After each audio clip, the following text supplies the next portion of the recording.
की कर्म कर्तव्य क्या है, ये जानने के लिए हम सभी इस सत्संग पांडाल में बैठे हैं। संपूर्ण संसार में संत महापुरुष वेद शास्त्र पुराण उपनिषद गीता भागवत सत्संग इत्यादि के जो भी आयोजन प्रोग्राम कार्यक्रम होते हैं वो सिर्फ इस मानव जाति को सत्य पथ पर लाने के लिए, शुद्ध सात्विक कर्म सिद्धांत बताने के लिए कार्यक्रम होते हैं। क्या ये सत्संग किसी पशु पक्षी को सिखाने के लिए नहीं हो रहा है, किन्हीं जड़ चीजों को सिखाने समझाने के लिए नहीं हो रहा है, सिर्फ और सिर्फ मानव जाति को समझाने के लिए सत्संग का कार्यक्रम हो रहा है। संत पुरुष अपने जीवन के अनुभव को इस मंच पर बैठ के बताते हैं। मानव जीवन का रहस्य, मानव जीवन का महत्व, इम्पोर्टेंटी ऑफ ह्यूमन लाइफ, ये मानव जीवन इतना महत्वपूर्ण क्यों है और कैसे हो सकता है, इसको समझना है। यहां बैठा हुआ प्रत्येक व्यक्ति स्वयं को समझे कि आज हम मानव हैं तो मेरे अंदर मानवीय गुण हैं कि नहीं, मानव के क्या क्या गुण होते हैं, मानव के क्या क्या संस्कार होते हैं, वो मुझे पहले सीखना है। और उनको सीखने के लिए सबसे पहली पाठशाला है आपका घर, आपका परिवार, आपके माता पिता। मेरे माता पिता के भी कुछ दो चार सूत्र आपको बता रहे हैं जो बचपन से हम सीखते आ रहे हैं, जो मेरे माँ और पिता के संस्कार मुझे दिए गए थे। मेरी माँ का पहला सूत्र था कि आलस को त्यागो। सुबह 4 बजे के बाद उनका कोई भी संतान बच्चा या सोता हुआ मिल गया तो बहुत कड़े नियम थे, या तो चारपाई पर ही बाल्टी भर के पानी डालना या चारपाई पलट देना। उनका सीधा कहना था कि 4 बजे के बाद या तो बच्चा पढ़ता हुआ मिले या फिर ध्यान करता हुआ मिले, तब तो उसे माफी है, नहीं तो कोई माफी नहीं। आलस को त्यागो और सुबह जल्दी उठो, ये उनका पहला सिद्धांत था, नियम था, उनकी सीख थी। दूसरी सीख मेरे पिताजी की थी जो बचपन से हम सीखते आ रहे हैं। आप लोगों को इसलिए बता रहे हैं कि आप सब लोग यहाँ गृहस्थी वाले बैठे हैं, माता पिता ही बैठे हैं, ज्यादातर नव युवक या नव युवतियां बैठी हैं, कल को ये भी माँ बाप बनेंगे तो अच्छी संतान, अच्छे संस्कार देने के लिए पहले माँ बाप को शिक्षित और संस्कारी बनना पड़ता है। पिता की दूसरी सीख थी कि स्वयं अपना भरोसा करो, किसी दूसरे के सहारे, दूसरे के भरोसे नहीं रहिए। देहात में कहावत है, खेती पाती बीनती और घोड़े का तंग, अपने हाथ संभालिए चाहे लाख लोग हो संग। खेती किसानी आप जानते हो, आपके घर में कोई रिश्तेदार आए और आप कह दो जाओ खेत पे देखा उसमें पानी लगना या नहीं, उसे क्या पता क्या बोया है, उसमें कैसी फसल लगती, आपको अपनी पता है। पत्र किसी को भेजा है, किसी को सूचना भेजी है तो उसका पता करो कि मेरा भेजा हुआ पत्र किसी तक पहुंचा कि नहीं, हमने जरूरी कोई बात लिखा है, जरूरी संदेश भेजा है, हम यहाँ चुपचाप बैठे और उस तक कोई वो पहुंचा ही ना हो। विनती, प्रार्थना, साधना, ध्यान, ये भी कोई ऐसा चीज नहीं है जो हम परिवारी जनों से कह दें, रिश्तेदारों से कह दें कि आप मेरी जगह आप प्रार्थना कराना, आप साधना कराना, आप ध्यान कर लेना। वो ध्यान करेगा तो उसका फल उसे मिलेगा, आपको नहीं मिलेगा। इन चीजों को अपने हाथ संभालिए, अपने भरोसे रखिए, किसी दूसरे पर निर्भर मत रहिए। अपने शरीर को इतना क्रियान्वित बनाइए कि दूसरों का सहारा न पकड़ना पड़े। सदगुरु कबीर साहब ने कहा है, कर मैया बला अपनी छोड़ बरानी आस, जाके आंगन नदिया बहे सो किस मरे प्यास। अपना बल भरोसा करो, तुम सर्व सामर्थ्यवान हो। तुम अपने स्वरूप को भूले हुए हो, अपने आप को दीनहीन किंचित क्यों समझ रहे हो? इस मानव धर्म में, मानव जात में, मानव शरीर में पूर्ण रूपेण वो शक्ति है। आपसे बड़ा कोई खुदा, अल्लाह, ईश्वर, गॉड कोई भी संसार में नहीं है। अपनी शक्ति को पहचानो, और शक्ति को पहचानने के लिए सदगुरु आपका दर्पण है। सदगुरु के सामने जैसे ही हम पहुंचते हैं, वो लखा देते हैं कि हे मानव, हे सज्जन, तू कौन है? तू क्यों नहीं अपनी शक्ति को पहचान रहा है? किस भ्रम में पड़ा हुआ है? उस भ्रम को तोड़ दे और अपने जीवन को शुद्ध और सार्थकी बना। ऐसा बनने के लिए मुझे संगत की बहुत जरूरत है। सदगुरु धर्म स्वरूप साहिब जी का ही लिखे हुए एक भजन के दो शब्द सुना रहे हैं, लाइनें कि भूल कर कुसंग में जाया न कीजिए, भूल कर कुसंग में जाया न कीजिए, अश्लील ग्रंथ गाना गाया न कीजिए, अश्लील ग्रंथ गाना गाया न कीजिए। भूल कर भी, जान अनजाने में भी ऐसे कुसंग का संग मत करो जहां पर बुद्धि धूमिल हो जाती मादक दुर्व्यसन से, बुद्धि धूमिल हो जाती मादक दुर्व्यसन से, तामसी अभक्ष भोजन खाया न कीजिए, तामसी अभक्ष भोजन खाया न कीजिए। ऐसे तामसी और अभक्ष भोजन को मुझे नहीं खाना। दो चीजें हमारे चरित्र को सुंदर बनाती हैं, संगत और सात्विकी भोजन। सात्विकी भोजन जब हमारे पेट में पहुंचता है तो उसी भोजन से, अभी आप एक कटोरे में दाल ले लो और उस दाल में दिखाई नहीं देगा कि इसमें हड्डी, मांस, खून इत्यादि है, लेकिन जैसे ही आपके पेट में पहुंचता है वो भोजन और अपना अपना अंश उसी दाल में से, उसी रोटी में से, उसी सब्जी में से ले लेता है, तो उस भोजन में सब कुछ छुपा हुआ है। तो वो शुद्ध सात्विक भोजन से, उसी भोजन से मेरी हड्डी बनती है, मांस बनता है, खून बनता है, सब कुछ शरीर में बनता है, ओज, बीज, रज सब तेज बनता है। अब आप गलत भोजन करोगे तो उसी तरह से गलत चीजें बनेंगी, वैसा ही खून बनेगा। मांस, मदरा इत्यादि खाओगे, पियोगे तो खून में वही असर होगा। आप किसी जानवर का मांस खाओगे, जानवर का जैसा स्वभाव है, जैसी आदत है, निश्चय ही आपके रोम रोम में वही आदत, वही स्वभाव भर जाएगा। और संगत का तो इतना बड़ा असर पड़ता है, लोग पुरानी कहावत कहते हैं बिल्कुल कि बातों के प्रभाव से कि दीवारें भी चल जाती हैं। दीवालों का मतलब होता है कि एक जड़ चीजों पर भी असर पड़ जाता है। करत करत अभ्यास जड़ मत होत सुजान, रसरी आवत जात ही सिल पर पड़त निशान। पत्थर की शिला पर भी रस्सी का निशान पड़ जाता है बार बार उस पर रगड़ने से। वैसे ही जब बार बार हम गलत संगत करेंगे, चाहे गृहस्थी हो चाहे व्यक्ति हो, यहाँ इस सभा में दो ही प्रकार के व्यक्ति बैठे हुए हैं, एक गृहस्थी और दूसरे व्यक्ति। व्यक्ति से कहते हैं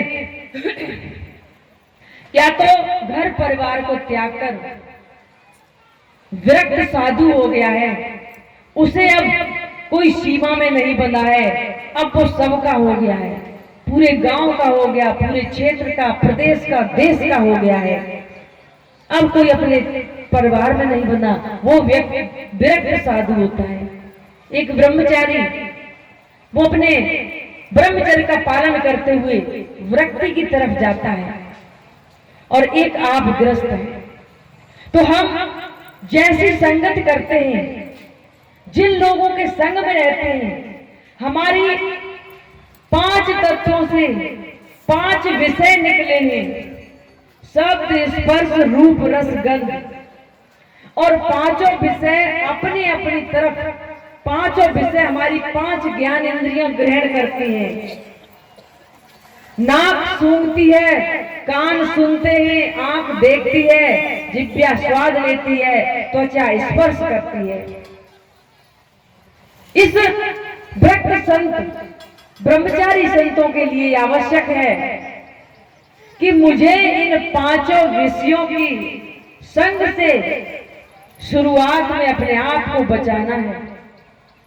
भले ही कोई इस बात को कहे कि तेल की बूंद 1 ड्रम पानी में डाल दो, वो पानी में घुल नहीं सकती है, लेकिन इसका एक और भी है कि वो 1 बूंद यदि पानी में पड़ी ही रहेगी तो भले ही न घुले, लेकिन उस बूंद में सड़न पैदा हो जाएगी, बदबू शुरू हो जाएगी। पानी के स्पर्श से जब वो लगातार बूंद तेल की रहेगी तो वो बूंद सड़ जाएगी, सड़ने लगेगी।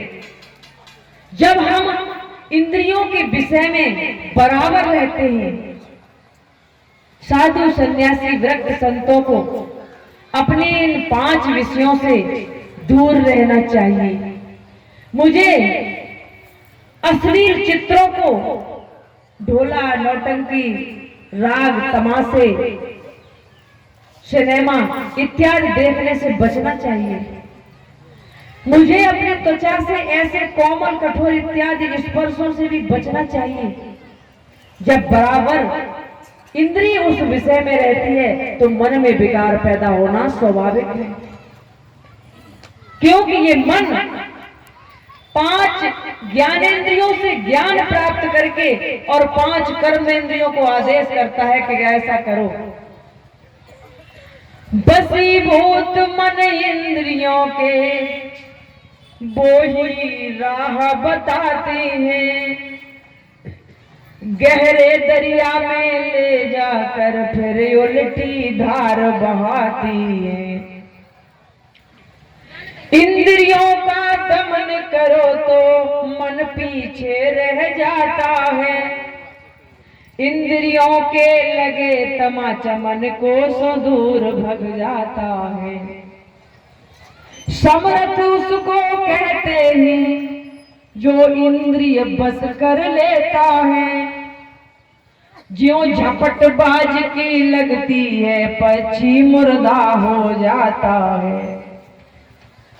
बाज पक्षी को देखकर, जब छोटे मोटे पक्षी, ऐसा लगता है कि जैसे जमीन से चिपक गए हों, उड़ना भूल जाते हैं, मुर्दावत हो जाते हैं, प्राणों को निकाल लेते जैसे उन्हें प्राण है ही नहीं, बेजान हो जाते हैं वो पक्षी बाज को देखते ही। वैसे ही मेरा मन इतना सत्संग की तरफ हो जाए कि मेरी इंद्रियां मेरे मन के वशीभूत हो जाएं, इंद्रियां अपने वशीभूत इस मन को न कर पाए, और मन बिल्कुल शांत स्वरूप होकर सतगुरुदेव के चरणों में समाहित हो जाए। उनके चरणों में ही सब कुछ है। जो अपने जीवन के महत्व को समझ रहे हैं, सतगुरु वो आईना है जो मेरे अवयवों को देखते हैं, दुर्गुणों को देखते हैं और आपको बताते हैं। सत्संग के माध्यम से चाहे आपके दरवाजे पे आ जाएं, संकेत कर दें आपको, क्योंकि ये मानव शरीर इतना उत्तम बताया है, किसी भी योनि में पहुंचकर आप मुक्ति और मोक्ष नहीं हो सकते हो। कोई भी पशु हो, पक्षी हो, मुक्ति मोक्ष की राह नहीं प्राप्त कर सकता है, सिर्फ मानव कर सकता है। तभी कहा गया है कि मानस जन्म दुर्लभ है। ये मानव जन्म को ही दुर्लभ बताया है, किसी और जन्म को नहीं। इस मानव जन्म को छूटते ही पता नहीं आप किस 84 लाख योनियों में डाल दिए जाओ। पत्ता टूटा डाल से, फल या सूखा पत्ता जब डाल से टूट जाता है वो दोबारा नहीं लग सकता है, वो दोबारा वहां चिपकाया नहीं जा सकता है, वो फिर हरा नहीं रह सकता है।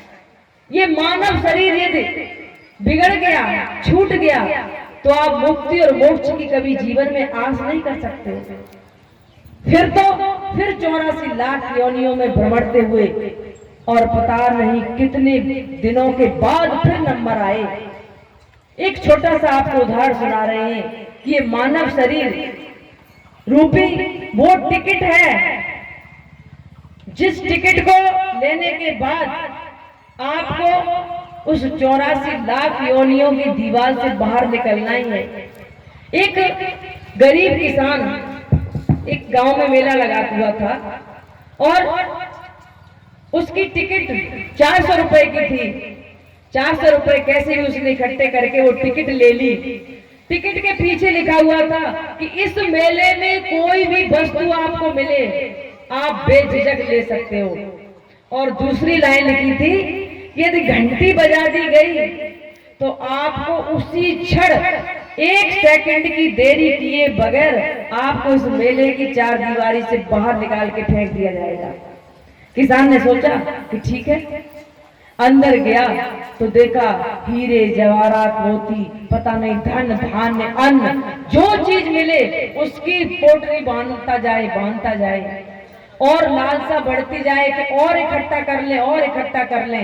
भूल गया कि घंटी बजने वाली भी है और तब तक क्या देखता है कि घंटी बज गई।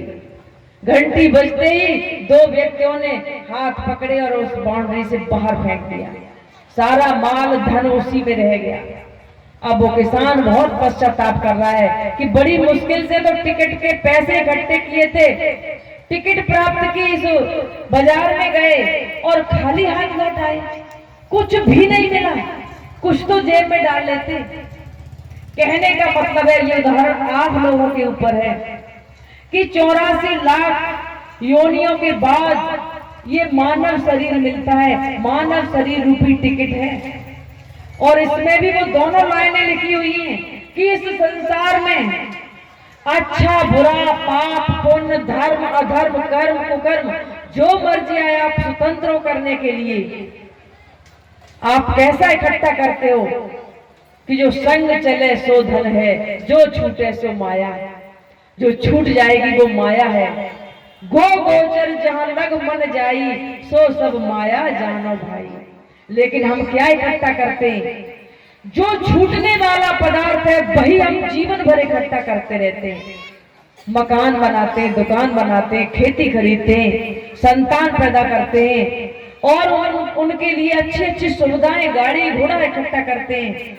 लेकिन सत्संग में बैठकर सदगुरु की 2 बात इकट्ठे नहीं करते, अपने हृदय में धारण करें जो मेरे साथ जाएंगे। और तब तक काल की घंटी बज जाती है।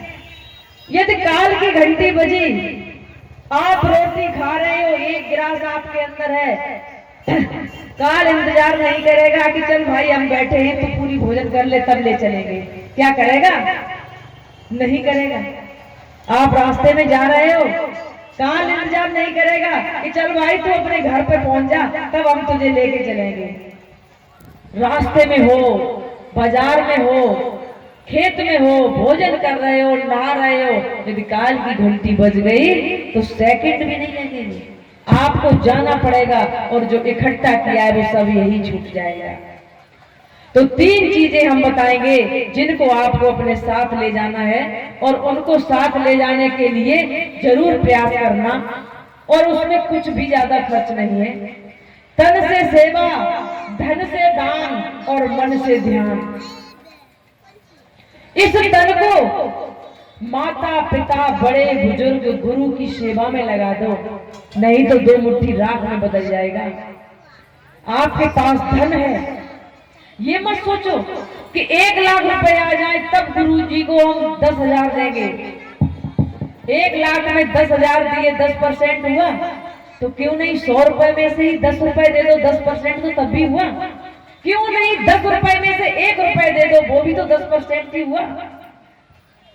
आपको ये 10% दान देना है तो उसके लिए कभी इंतजार मत करो कि मेरे पास जब बहुत ज्यादा रुपए हो जाएंगे तब हम गुरुजी को दान करेंगे।